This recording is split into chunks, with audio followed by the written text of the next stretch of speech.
We all have a family member or friend that we don't know what to get them for Christmas or for their birthday. So we think, let's do a homemade gift. Well, here's a simple and affordable homemade gift that you can make.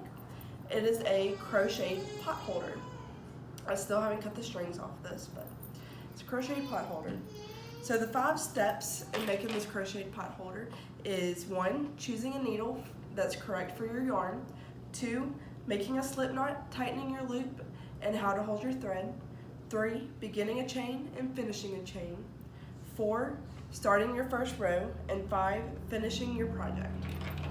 So this is the yarn I have. It is a Bernat blanket yarn. It's a thicker yarn than usual.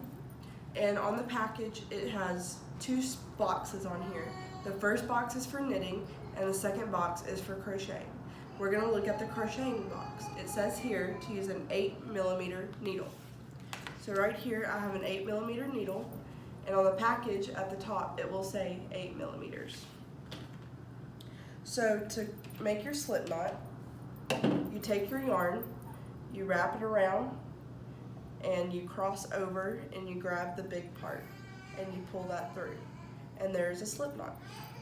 So to tighten your loop, you put your needle in the loop and you just pull the larger end until it tightens, but not too tight or you won't be able to get your yarn through it. I kind of messed up.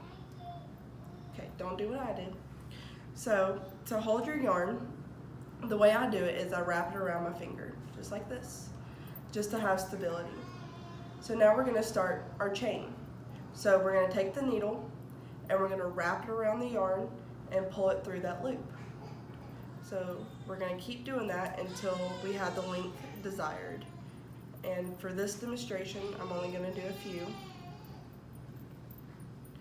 So here's a chain.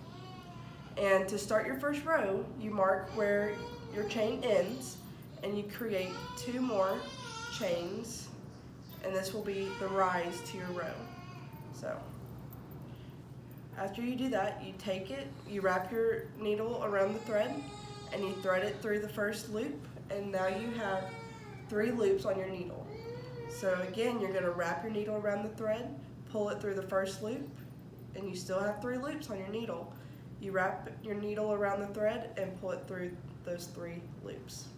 So that is how you do your first row, and that's how you're going to do it all the way across. And that's actually how you're going to do it all the way up the pot holder.